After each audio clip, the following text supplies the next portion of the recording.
Hello, everyone. This is Defense Politics Asia and broken news. So it is not that breaking.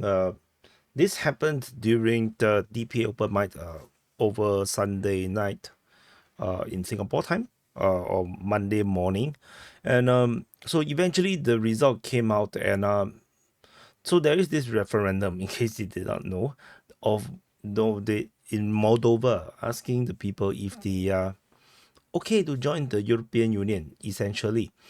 And the vote almost lost. They almost did not get get through the referendum. So this is actually the official Moldovan election website, and this is now finally 100% of the vote is counted. And let me translate to English, which is: do you support the amendment of the constitution in order for the accession of the Republic of Moldova to the European Union? And you can see that the vote count is stupidly close. It's really, really close. It's 50.38% versus 49.62. And if you look at the count, it's merely a 12,000 votes, less than 12,000 votes difference. Very, very close. And so but it was not this close. No, much earlier, because DPA. No, I have been tracking this during the DPA open mic, and I posted this.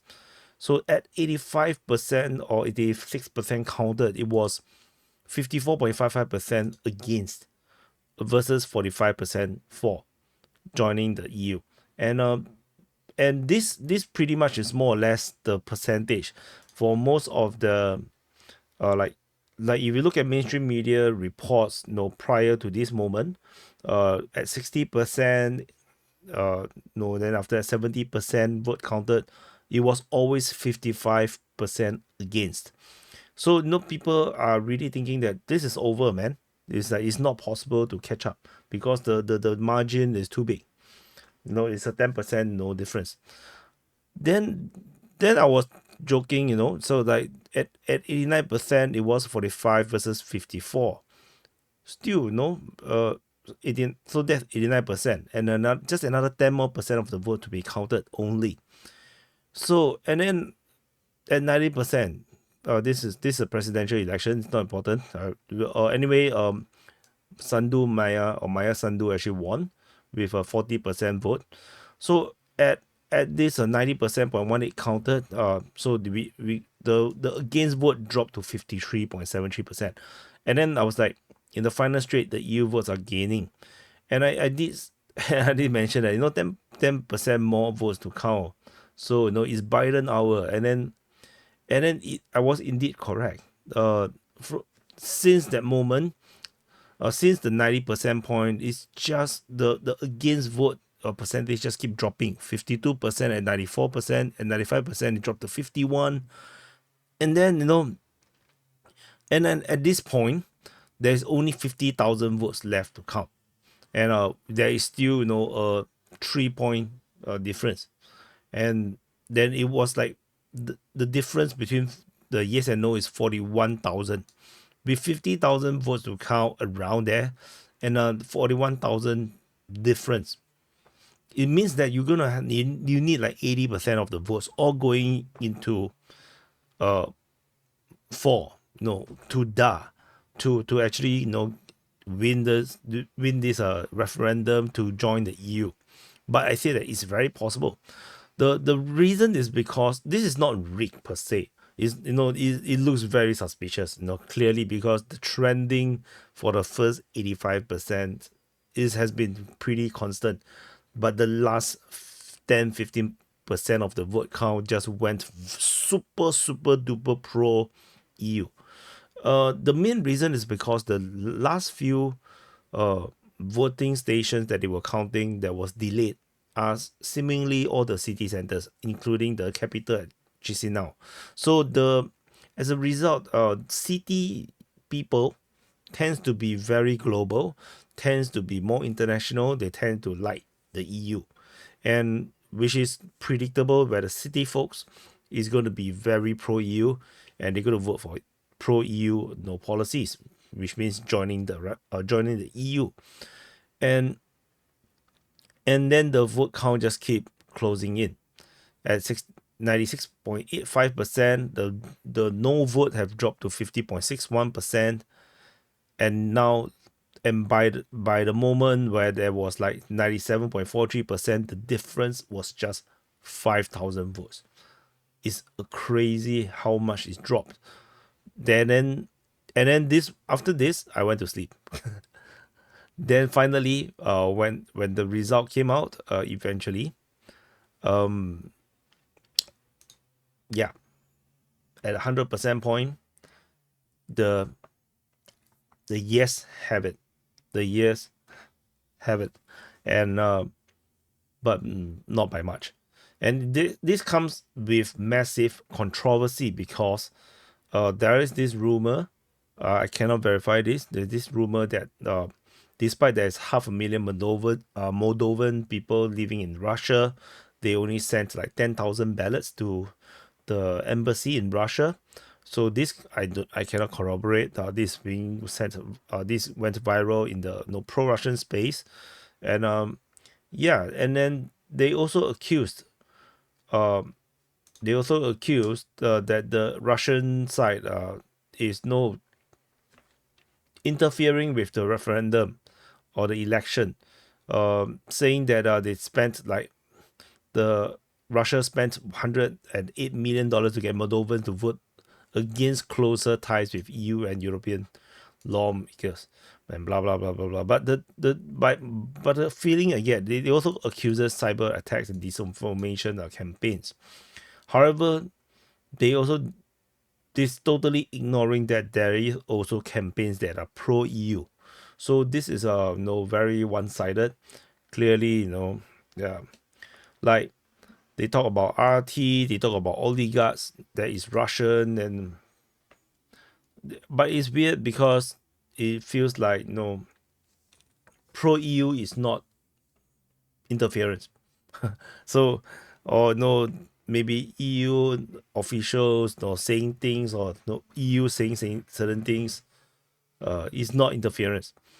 Only Russia do something is interference. So yeah, that is also weird. And Moldova clearly is super anti-Russia under the current president, the Sandu Maya Sandu, and they have been going into this breaking down of relationship between Moldova and Russia. And honestly, all these reaction, all these actions being taken, just reminds me a lot of the earlier days of Ukraine. Where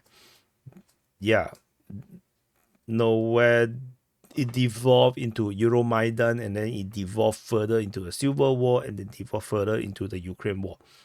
And I feel like these are all really bad precedents. There is really no need to be so anti-Russia. Like, you can join the EU, you can don't like Russia, but the stance of Moldova makes zero sense. There's zero reason for Moldova to be super anti-Russia, I feel. Like, Moldova is not the Baltic states. No, the Baltic states are literally surrounded by Russia and Belarus. They have a right to feel really threatened, and they are really small and weak, just like Moldova, but they are really vulnerable. Moldova is surrounded by Ukraine and Romania, and there's really like no reasons to be so anti-Russia, but somehow they are, at least under this president, and which is super weird because half the country is actually pro-Russia. Particularly if you look at the votes in Gagauzia, of course, they are the bad boy of Moldova. 94% of the people are pro-Russia. They all voted against joining the EU. But the vote count, the votes is not a lot. It's only like 50,000. If you look at Chisinau, they are like 3 times bigger. And even at Chisinau, like 44% of the people actually voted no. So it's only until the center that you actually have a lot more votes that is a pro. But you can see that this only the city centers are really pro EU, and this part, the suburbs. So probably these are the suburbs. The people who are doing well, they all prefer Chisinau. And external votes are horribly damning. So the people that's not in Moldova, and it's a lot of people. So the total votes is 235,000 people. There's overseas voting. 97.696% is voting to join the EU, and clearly there is good reasons for them to vote to join the EU, because they are already international, having able to join the EU, having to join the Schengen zone. I don't know how to pronounce that. Yeah, just give them super mobility. Then all these foreign-based Moldovans will love it, which makes perfect sense.